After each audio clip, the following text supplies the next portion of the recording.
નમસ્તે યોગ મિત્રો. કેમ છો અનુજભાઈ તમે? હું એકદમ મજામાં છું ધરતીબેન, તમે કેમ છો? બસ હું પણ એકદમ મજામાં છું. બહુ દિવસ પછી આજે આપણે મળ્યા છીએ. હા, ઘણા દિવસે મળ્યા આપણે અનુજભાઈ. તમે કઈ બેચમાં આવો છો? હું આજકાલ સવારે 7 વાગ્યાની બેચમાં આવું છું. તમે કઈ બેચમાં આવો? હું પણ સવારે 9 વાગ્યાની બેચમાં આવું છું. તમને યોગા ક્લાસ જોઈન કરે કેટલો ટાઈમ થયો? મને 1.5 વર્ષ જેવું થયું દેવ યોગા ક્લાસીસ જોઈન કરે. મને પણ લગભગ 1.5 વર્ષ જેવું યોગા ક્લાસ જોઈન કરે થવા આવ્યું છે. તો ધરતીબેન, આ 1.5 વર્ષમાં તમે જે અનુભવ કર્યો છે એ આપણા મિત્રો અને બધા સાથે તમે શેર કરશો? હા, શ્યોર અનુજભાઈ. મને અહીંયા જોઈન કરે લગભગ 1.5 વર્ષ થયા છે. એમાં મને સૌથી મોટો ફાયદો તો એ થયો છે કે મને કોરોના કાળ દરમિયાન જે ખાંસી અને ખીચખીચ હતી તે એકદમ અહીંયા યોગ ક્લાસ જોઈન કર્યા પછી 3 મહિનામાં એકદમ ગાયબ થઈ ગઈ છે અને મારું શરીર એકદમ ફ્રેશ અનુભવાય છે. બોડી એકદમ ફ્લેક્સિબલ થઈ ગઈ છે અને થોડું ઘણું જે ની પેઇન હતું તે પણ ગાયબ થઈ ગયું છે. આ ઉપરાંત એસિડિટી હતી, માથાનો દુખાવો હતો, તે પણ એકદમ ગાયબ થઈ ગયું છે. ડાયજેસ્ટિવ સિસ્ટમ એકદમ ફાઇન થઈ ગઈ છે અને હવે મને તો જાણે એમ લાગે છે કે હું ઘરે જાઉં પછી એકદમ ફ્રેશ લાગું છું. મને તરત જ આરામ કરવાની જરૂર નથી પડતી અને હું તરત જ કામમાં લાગી જાઉં છું. અને જો હું એક દિવસ પણ ના આવું તો મને કશું ગમતું નથી. મને એમ થાય કે હું ફટાફટ ઉઠી અને દેવ યોગા ક્લાસીસમાં જોઈન્ટ કરું. આ હતું મને અમારા અનુભવ. અનુજભાઈ, તમને પણ 1.5 વર્ષ થવા આવ્યું તો તમને શું ફાયદો થયો આ યોગથી? ખૂબ જ સરસ ધરતીબેન. તો મારા અનુભવ વિશે હું વાત કરું તો આથી 2-1 વર્ષ પહેલાં તમે જેમ કરોના કાળની વાત કરી, કરોના કાળમાં આમ તો જોઈએ તો મને કરોના નહોતો થયો અને I was fit and fine, બધું સરસ હતું. પણ આપણે એક માનસિક વસ્તુ હોય છે ને કે કોઈ વસ્તુ પત્યા પછી આપણે એને ડિગિન કરતા હોઈએ છીએ. તો મને થયું કે લાવો ને 4-5 વર્ષ થઈ ગયા છે, આપણે એક બોડી ચેકઅપ કરાવી લઈએ. તો 2-1 વર્ષ પહેલાં મને ટાઈપ 2 ડાયાબિટીસથી નિદાન થયું.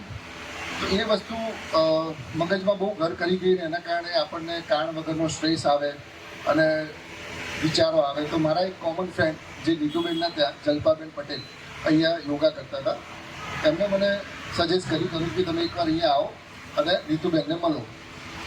તો 1.5 વર્ષ પહેલાં જ્યારે મેં ક્લાસ જોઈન કર્યા ત્યારે મારી જોડે મગજમાં બહુ જ વિચારો હતા કે આનાથી મને શું ફાયદો થશે, કેવી રીતે કરવાનું, મારું બોડી એક્સેપ્ટ કરશે કે નહીં, મને ફાવશે કે નહીં. શરૂઆતમાં આપણે બધા જાણીએ છીએ કે સૂર્ય નમસ્કાર કે પ્લેન્ક કે આવું બધું કરીએ ત્યારે હાર્ડલી 20 સેકન્ડ 30 સેકન્ડ આપણે હોલ્ડ રાખી શકીએ. ઇવન આપણા દેવ યોગા ક્લાસીસમાં 2 સીડી ચડીને ઉપર જઈએ તો શ્વાસ ચડી જતો હતો. પણ હું મારી આશા અને કન્સિસ્ટન્સી છોડી નહીં.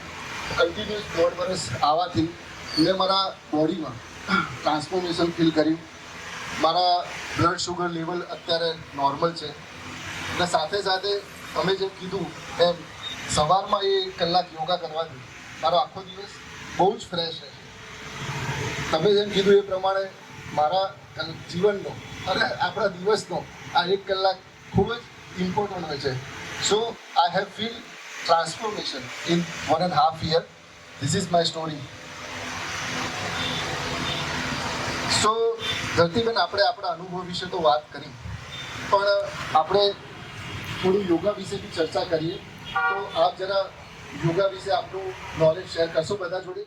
ખૂબ જ જરૂરી છે, તેથી તેને આપણે આપણી દિનચર્યાનો એક ભાગ બનાવવો જોઈએ.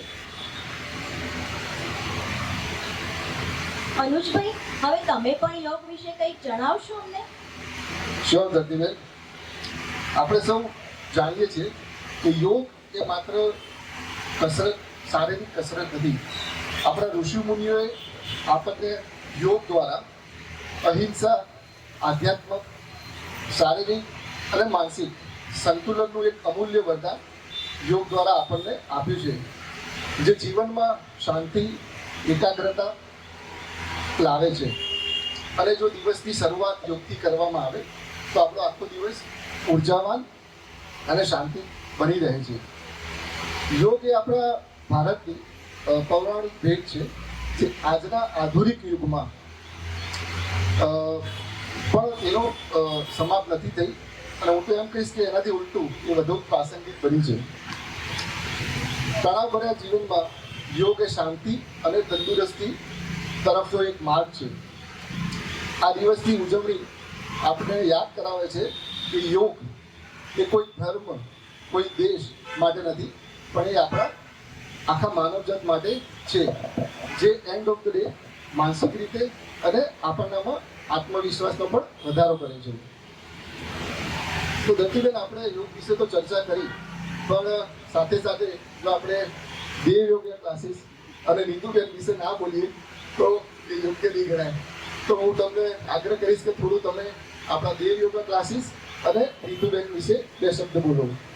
હા અનુજભાઈ, અમારા દેવ યોગા ક્લાસીસ ગુરુકુળ રોડ ઉપર ઇન્કમટેક્સ સોસાયટીમાં આવેલા છે, જે નીતુબેન ભુજ 2018ની સાલથી ચાલુ કરેલા છે. અને એમાં સવારે મોર્નિંગમાં 4 બેચ ચાલે છે અને સાંજે ભૂલકાઓની બેચ 6 થી 7 વાગ્યા સુધીમાં ચાલે છે. અને અમારા ક્લાસ એકદમ ક્લીન અને નીટ હોય છે. જ્યાં અમે પ્રવેશ કરીએ ત્યાં જ અમને બહોળી શાંતિનો અનુભવ થાય છે અને એક પોઝિટિવ ઉર્જા મળી રહે. હવે હું તમને અમારા નીતુબેન વિશે જણાવું. નીતુબેન એ ખૂબ જ સરળ સ્વભાવના અને ફ્રી માઇન્ડેડ છે, પોઝિટિવ માઇન્ડેડ છે. અને તેમનું તો કહેવું શું, આપણે કોઈ પણ એમની મુશ્કેલી લઈને જઈએ અનુજભાઈ, તો એ તરત જ આપણી મુશ્કેલીનો સરળતાથી અંત લાવે છે અને આપણને એકદમ સરસ રીતે આપણને મુશ્કેલીઓ સમજાવે છે. એ યોગ સિવાય ગીતાજીના 18 અધ્યાય અને યોગ સૂત્રનું પણ ખૂબ જ સારી રીતે જ્ઞાન છે એમની પાસે.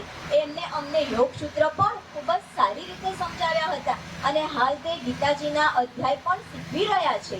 આ ઉપરાંત જો અમને કોઈ આસન ના આવડે તો એ ખૂબ જ ધીરે ધીરે સ્ટેપ બાય સ્ટેપ દરેક આસનમાંથી લાવે છે. અને અમે એમને એમ પૂછીએ કે મેમ આ આસન અમારું પરફેક્ટ ક્યારે થશે, ત્યારે અમારા મેમનો એક જ આન્સર હોય, પ્રેક્ટિસ પ્રેક્ટિસ અને પ્રેક્ટિસ. પ્રેક્ટિસ કરો એટલે એ આવી જ જશે, તમારું એ આસન થઈ જ જશે. તો આવા છે અમારા નીતુબેન, ખૂબ જ સરળ સ્વભાવના અને પોઝિટિવ માઇન્ડ. અનુજભાઈ, તમે પણ હવે આપણા દેવ યોગા ક્લાસીસ વિશે અને નીતુ મેમ વિશે કંઈક જણાવશો? શ્યોર દત્તીબેન, દેવ યોગા ક્લાસીસ આપણા બંનેના ઘરથી નજીક છે, તો એ સૌથી મોટો એડવાન્ટેજ છે આપણો. તો તમે જેમ જણાવ્યું એમ 2018થી દેવ યોગા ક્લાસીસ ગુરુકુળ પર અહીંયા આપણે ચાલી રહ્યા છે. જેમાં જ્યારે મેં ચાલુ કર્યું ત્યારે મને એક વસ્તુ ખૂબ જ સારી લાગી હતી કે નીતુબેન અહીંયા આપણને ફ્લેક્સિબલ ટાઈમિંગ આપે છે, જેમાં ઓફલાઈન અને ઓનલાઈન એ બંને જ ફેસિલિટી અવેલેબલ છે. અને સમહાવ તમારા ડેલી રૂટીનના કારણે કદાચ તમારી બેચમાં તમે આવી ના શક્યા, એવું કોઈ રિસ્ટ્રિક્શન નથી કે તમે એ જ સમયમાં આવી શકો.